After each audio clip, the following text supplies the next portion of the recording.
Hey everyone, welcome to another episode of Voice of the Entrepreneur. I am standing outside of the offices of Mr. Perminder Chohan.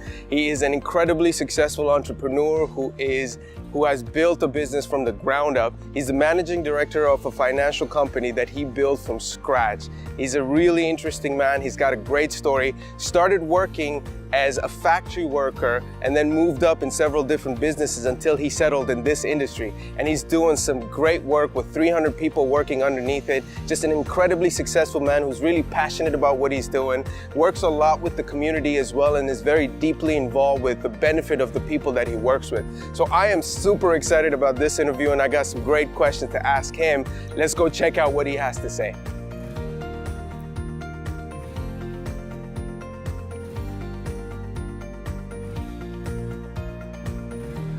Here we are, guys. We're at the offices of Mr. Perminder Chohan, and I'm just about to step in. Let's go do this interview and get some great insights from him. I'll see you on the other side.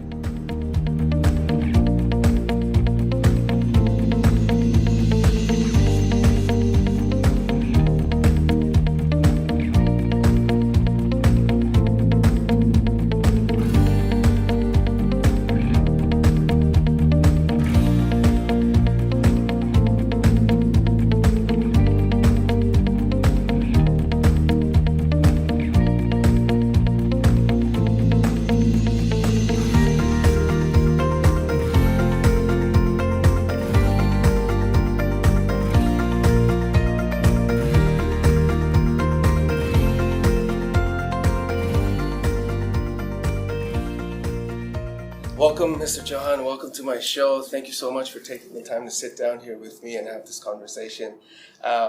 Thank you very much for giving me the chance to share my story. Absolutely, absolutely. I've already done a quick intro on you. I've read so much about you. I know that you're so involved in the community and you do some really great work. I know that you started a company from scratch by yourself, and now you manage over 300 people under you. And your story is very humbling.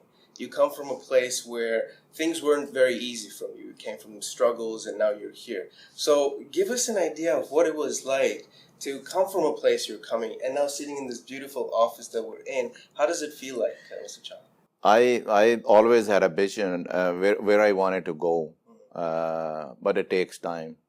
But I always never given up on my dreams. So every single day I worked toward my dreams and goals. So I do planning for a long time. I have a 1-year plan, 3 years, 5 years, and 10 years plan. So then I break it down from top to down. So then I take steps to achieve those goals. Wow. So these are actual plans that you've put that are like yearly plans that you know what you focus. Yeah. You know what you want and you just go for it. Yeah. So every year I have a plan and I always beat my numbers. So we always come on top of that. We'll definitely talk about how you beat your plans, but that's so inspirational to hear that when you can set a goal and beat it. Yeah. That's amazing. Mr. John, you talked about a story before where you walked into the offices of a partner or a company that you're in the industry right now, and the person you're with did not continue on with it, but you did. And today you are where you are. Let me ask you, how did you know that that was the right thing to pursue? Because I was interested in the product. I could see the value which I could offer to the people. So that made me interested to go into that field. And once I'm in the field, then I know I'm fully committed. And I'm very loyal to the people I work with. That's really interesting. So knowing what you wanted made you or allowed you to take that decision that this was the right thing. Was there a specific gut feeling that you had? You always have intuition, the things you're looking at, and if it's going to work, you will have a feeling. And one thing we need to understand is always why you're going into the field, why you're joining. So the reasons you have to understand, why it's important for me to go, how it's going to work. So all those things, if you understand before you jump into the field, then you have a clear picture. So then you know which direction you want to go. Wow. The why, that's always such a prominent question. Every entrepreneur I speak to, they talk about the why. Tell us, how is it that one can start exploring their why? How can they start to explore their why and then come to a place where they know that this is my why? What's your process? And anytime we grow up, we always have good plans for us. But sometimes we are careless, we don't think about them very seriously. So if you think about what is you wanted to always do in life, so we always have dreams. So we always see things we wanted to do. We always see the things we wanted to do different for people. We wanted to make a difference in a community or other people's lives. So if you have that, don't just forget about that. Always have in mind and think through. So why that's important? Maybe it's gonna make you a different person. But sometimes resources are not there. But to build the resources, it will take a time. So you take small baby steps to go to a big step. Right. This is only a man with the experience that you have would give advice like this, because you're absolutely right. It takes little steps to build to where you are today. Now, in that taking the steps, that's when things happen that don't feel right, or you might feel more fear. How do you keep going in the face of fear? How do you know it's still the right thing? Because sometimes we have a plan, we have a goal, but we never have a proper structured plan to get to that goal. So you need to have a specially designed plan or steps to achieve that goal, because you have to take action to go to that point. If we wanted to move from point A to B, so we have to start walking. So if we wanted to reach from point A to B, so we have to think about how I'm going to get from A to B. So we have to have a plan and steps we're going to take.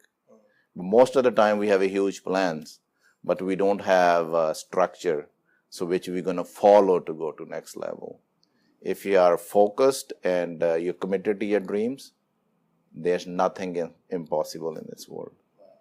I totally agree. I think that is the case. The structured plan, a specific plan, and nothing is impossible. Yeah. You mentioned about resources, Mr. Chohan. Sometimes you have dreams, but you don't have the right resources. Entrepreneurs face this problem all the time when they don't have enough money.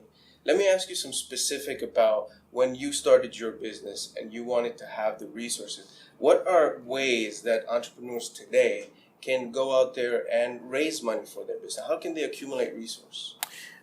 For me, I'm always very strong in building team, duplicate my values in other people. So that was always my strength. But many times in life, we focus more on weaknesses, not strength.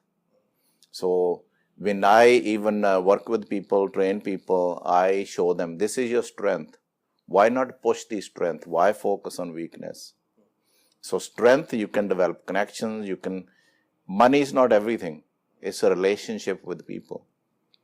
So when I didn't have enough money, I didn't have resources, but people were always there. You go to people who are successful in the field. Go ask them how they got there. Because everybody started somewhere like us at one point. So how they got there, that's important. But everybody starts from scratch. And keep going after your dreams. So money is not the most important thing? No. It's relations? It's relations and the people in your life. Wow. So if let's say someone is out there and saying, I don't have the money to start my business, you would say, keep going with the relationships. Build your relationships. And then things will happen. Yeah, anybody comes to me and they're interested, they're committed, they have dreams to fulfill. I simply tell them, if you're prepared and you're focused and you give me promise for your commitment to the business, I will make you successful. Because lack of commitment is the problem.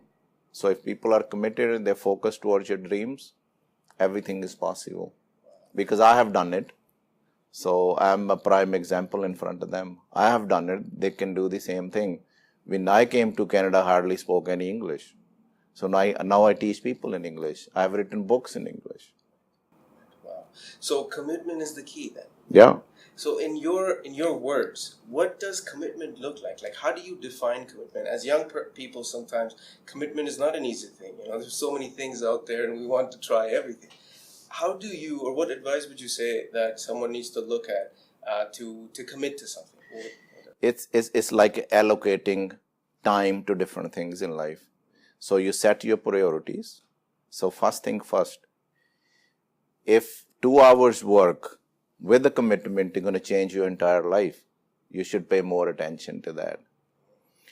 I understand money is not everything in life, but money is something in life which makes us move into different directions. You have to have a certain amount of money to do things which you want.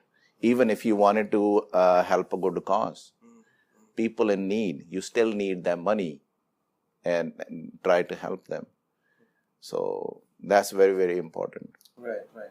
And this brings me very beautifully into the other point that I wanted to make, is that there's so many things out there. You're a busy man, obviously, and you have so much to do, and so many people want to have your time.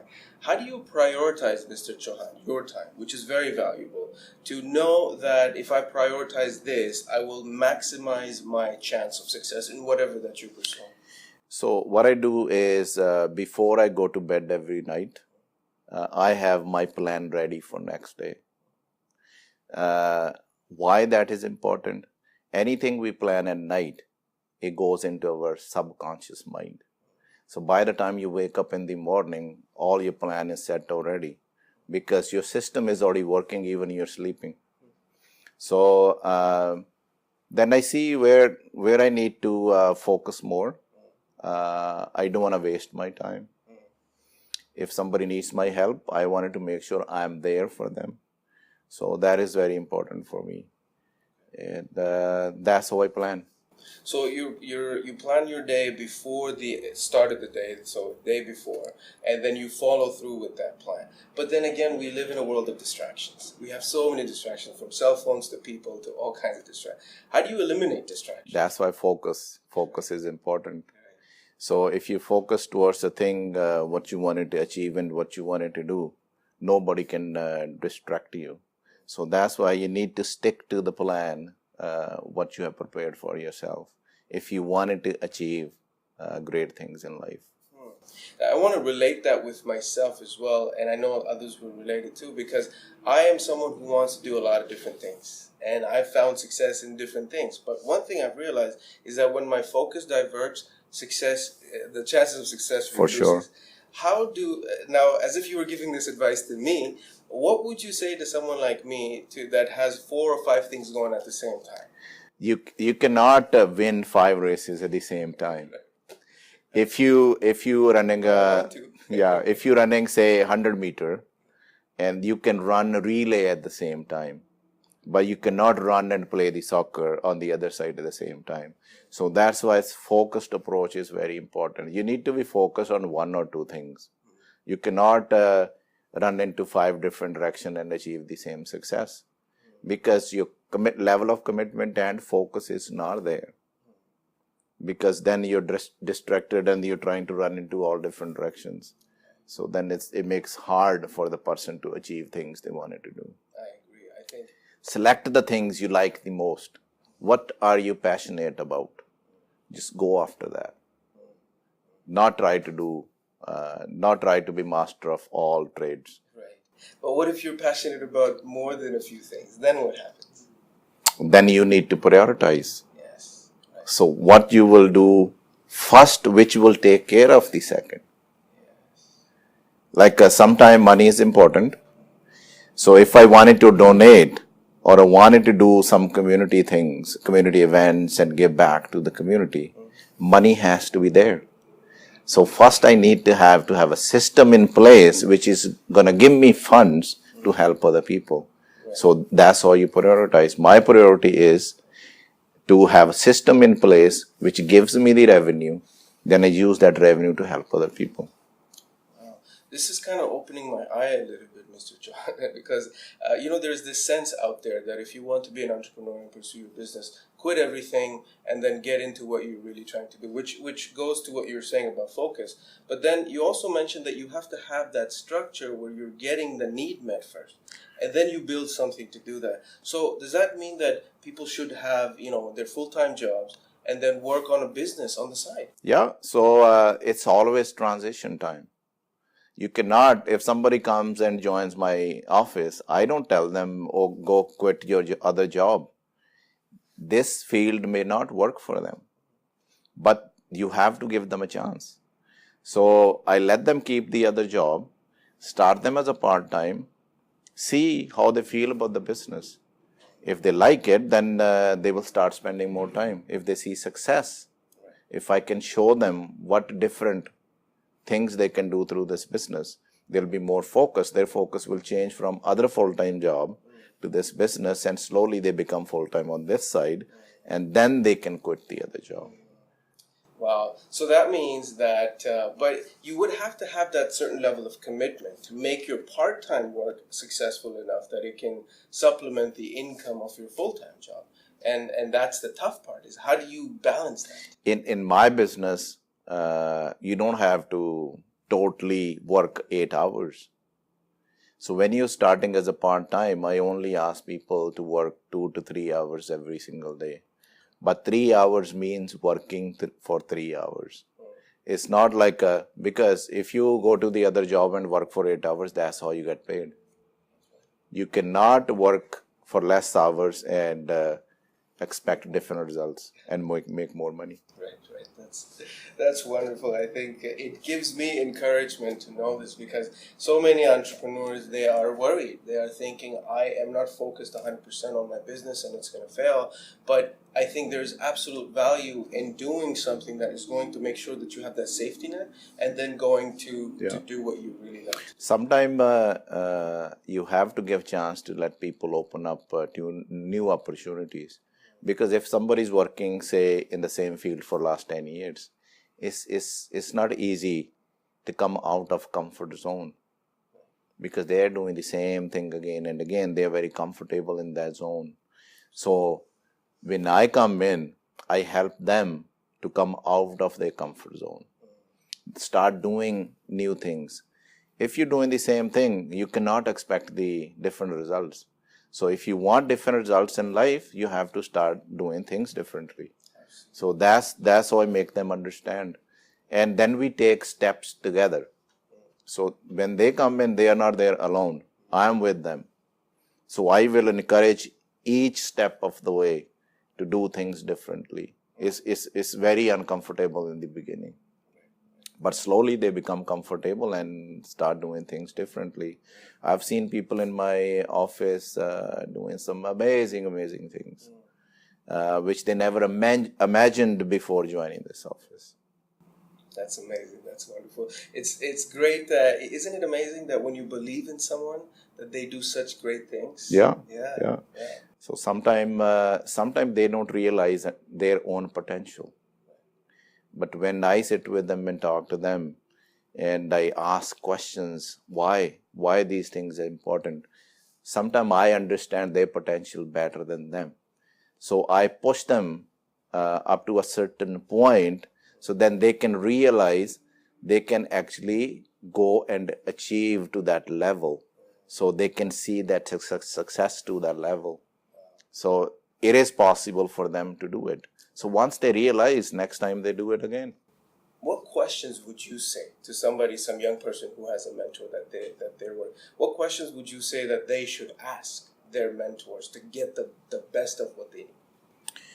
So one thing I ask them, anybody you like and you wanted to become like in life, you shouldn't be afraid of asking questions from those people. Dig deep. So if you wanted to go into any field, and you know they are successful people in that field, dig deep if you're interested. The same thing I do with my people. When they come and join my team, I simply ask them, why you wanted to join this office? What is the reason? Why not the other offices? What do I do different compared to other people out there? People don't buy from you, because you're same insurance agent outside. People will make you their financial advisor because you're different. People come to you because of your different personality, different person.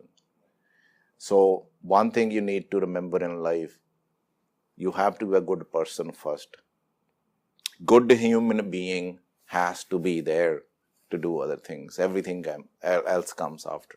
Everything else comes after. So well said. Inspirational to say the least, for sure, Mr. Chohan. Yeah. I wanted to ask you, I know you mentioned about some businesses that did not work out early, and I think every one of us goes through failures in life to achieve success. What did you learn from your failures?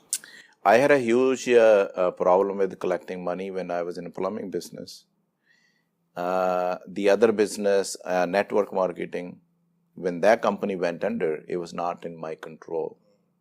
So one lesson I learned in my life was I wanted to do the things where I can control my destiny. That was very important for me. Not keep working and not end of the day looking at which direction you're going. So I wanted to make sure I control what I do. I can control my decisions and my effort. I cannot control other people. So that was a huge learning from me. And since then, I took control. So that's what I teach my team members too. When they work with me, we are one team. I'm not boss.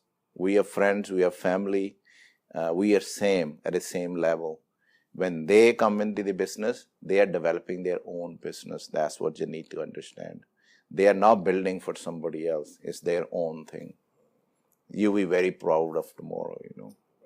So it's control, basically, to have control in your own hands. You cannot do or change other people but yourself, and then the world shifts around you. Yeah. I think that's amazing.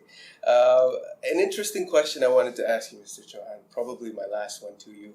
Let's say if, all the success that you've been able to attain, if that were to be taken away and you were to be given $500 in your pocket and say, this is all you have, this is all the resources that you have, what would you do today, knowing all that you know? I will use that $500 at the last. I will see how I can use other resources, other relations, and other things in my life. Then I still have $500 in my pocket. And I will use that $500 to help the person in need. So I can create my business without money while developing a relationship and be sincere and loyal to other people.